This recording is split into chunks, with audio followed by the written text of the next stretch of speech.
The Tailor of Gloucester by Beatrix Potter. In the time of swords and periwigs and full-skirted coats with flowered lappets, when gentlemen wore ruffles and gold-laced waistcoats of paduasoy and taffeta, there lived a tailor in Gloucester. He sat in the window of a little shop in Westgate Street, cross-legged on a table, from morning till dark. All day long while the light lasted he sewed and snippeted, piecing out his satin and pompadour and lute string. Stuffs had strange names and were very expensive in the days of the Tailor of Gloucester. But although he sewed fine silk for his neighbours, he himself was very, very poor. He cut his coats without waist, according to his embroidered cloth. They were very small ends and snippets that lay about upon the table. Two narrow breadths for naught, except waistcoats for mice, said the tailor.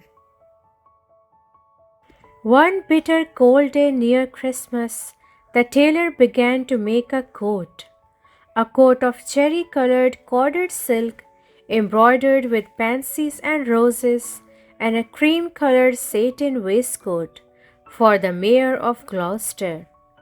The tailor worked, and he talked to himself. No breadth at all, and cut on the cross. It is not breadth at all. Tippets for mice, and ribbons for mops. For mice, said the Tailor of Gloucester. When the snowflakes came down against the small leaded window panes and shut out the light, the tailor had done his day's work. All the silk and satin lay cut out upon the table. There were 12 pieces for the coat and 4 for the waistcoat, and there were pocket flaps and cuffs and buttons all in order.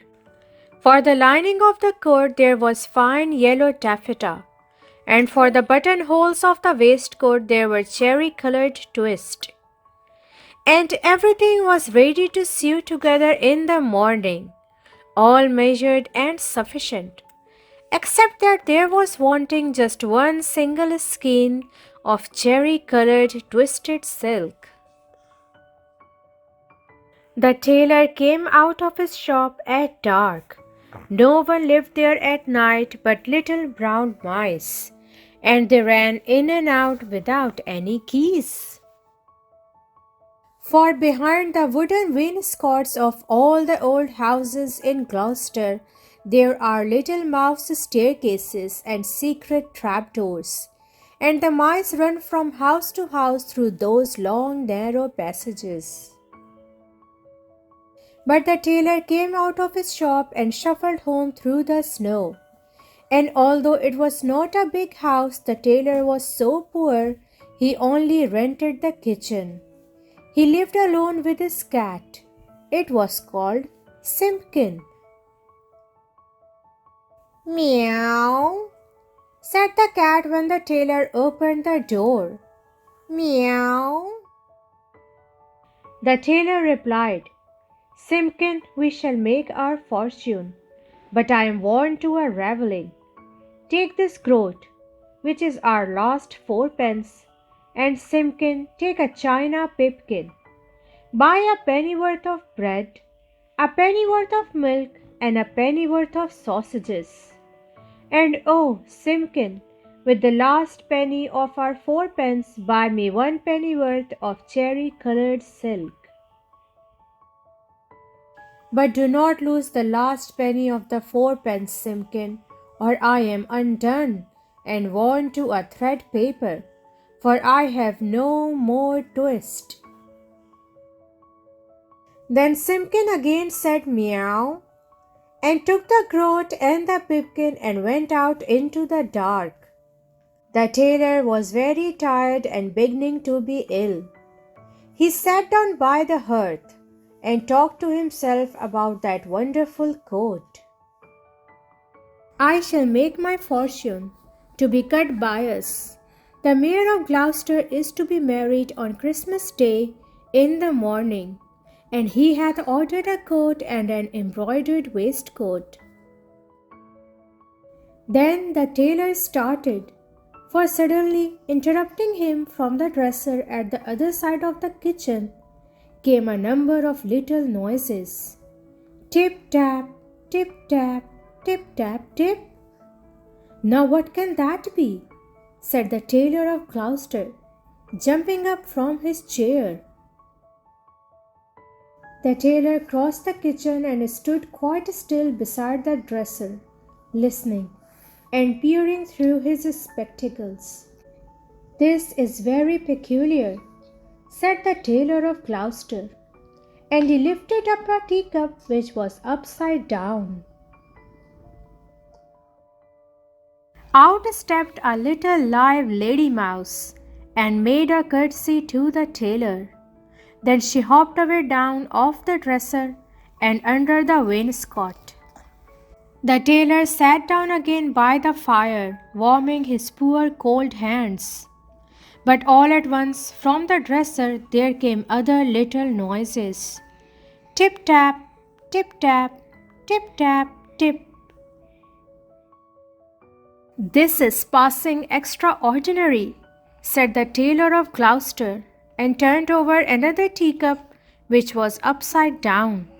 Out stepped a little gentleman mouse and made a bow to the tailor. And out from under teacups and from under bowls and basins stepped other and more little mice, who hopped away down off the dresser and under the wainscot. The tailor sat down close over the fire, lamenting 21 buttonholes of cherry-colored silk, to be finished by noon of Saturday, and this is Tuesday evening.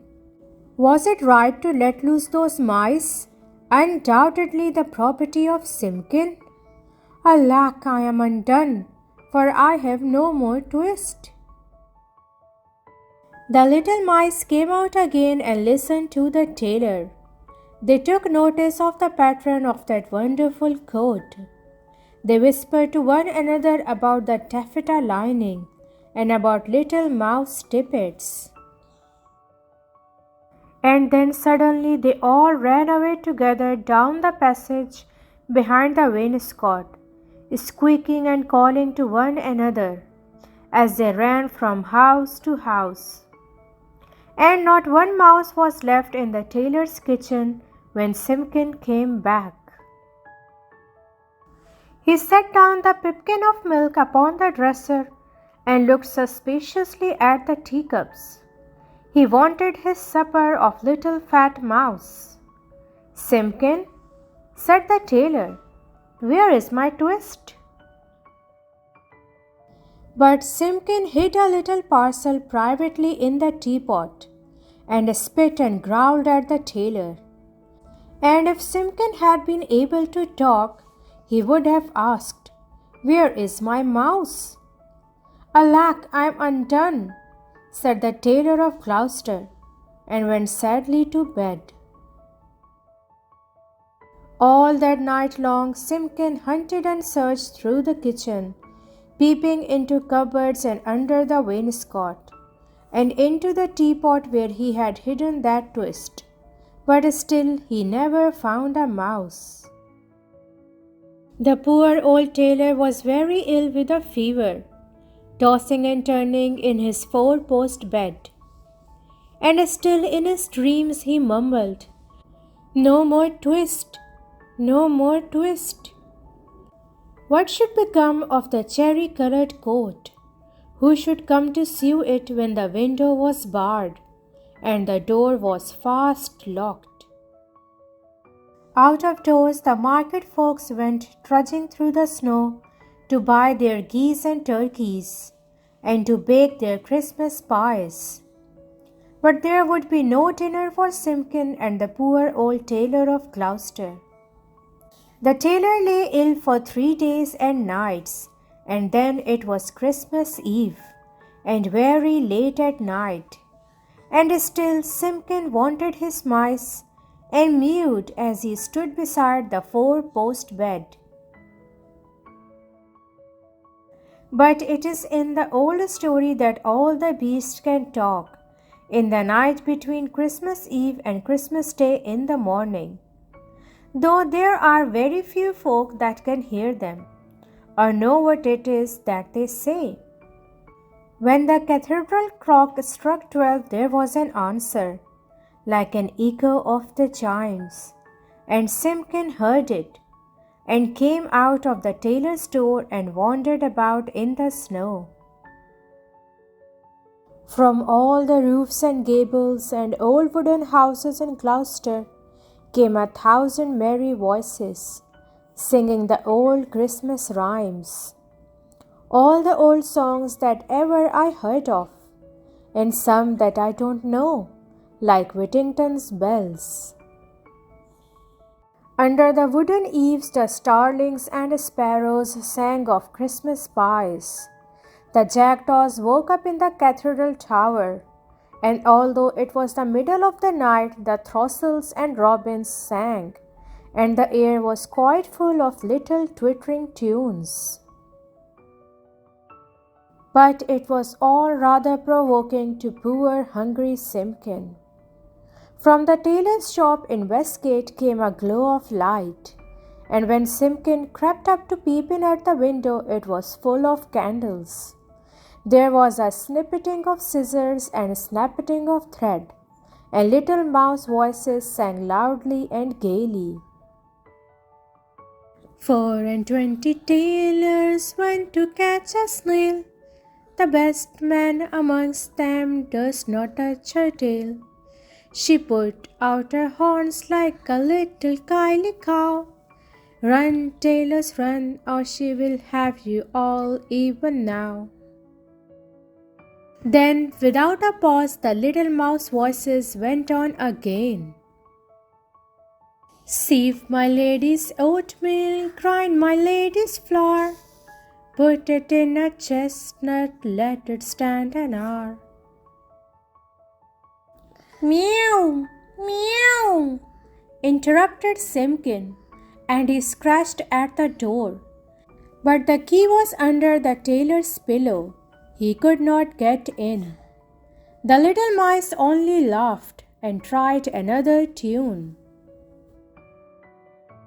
3 little mice sat down to spin. Pussy passed by and he peeped in. What are you at, my fine little men? Making coats for gentlemen. Shall I come in and cut off your threads? Oh no, pussy, you would bite off our heads. Meow! Scratch, scratch! Scuffled Simpkin on the window sill, while the little mice inside sprang to their feet and all began to shout all at once in little twittering voices. No more twist! No more twist! And they barred up the window shutters and shut out Simpkin. Simpkin came away from the shop and went home, considering in his mind. He found the poor old tailor without fever, sleeping peacefully. Then Simpkin went on tiptoe and took a little parcel of silk out of the teapot and looked at it in the moonlight. And he felt quite ashamed of his badness compared with those good little mice. When the tailor awoke in the morning, the first thing which he saw upon the patchwork quilt was a skein of cherry-colored twisted silk, and beside his bed stood the repentant Simpkin. The sun was shining on the snow when the tailor got up and dressed, and came out into the street with Simpkin running before him. Alack, said the tailor, I have my twist, but no more strength, nor time. Then will serve me to make one single button hole. For this is Christmas Day in the morning. The Mayor of Gloucester shall be married by noon. And where is his cherry-colored coat? He unlocked the door of the little shop in Westgate Street and Simpkin ran in like a cat that expects something. But there was no one there, not even one little brown mouse. But upon the table, oh joy, the tailor gave a shout. There, where he had left plain cuttings of silk, there lay the most beautiful coat and embroidered satin waistcoat that ever were worn by a mayor of Gloucester. Everything was finished except just one single cherry-colored buttonhole, and where that buttonhole was wanting, there was pinned a scrap of paper with these words in little teeny tiny writing, "No more twist." And from then began the luck of the Tailor of Gloucester. He grew quite stout and he grew quite rich. He made the most wonderful waistcoats for all the rich merchants of Gloucester, and for all the fine gentlemen of the country round. Never were seen such ruffles or such embroidered cuffs and lappets, but his buttonholes were the greatest triumph of it all. The stitches of those buttonholes were so neat, I wonder how they could be stitched by an old man in spectacles, with crooked old fingers and a tailor's thimble. The stitches of those buttonholes were so small, they looked as if they had been made by little mice.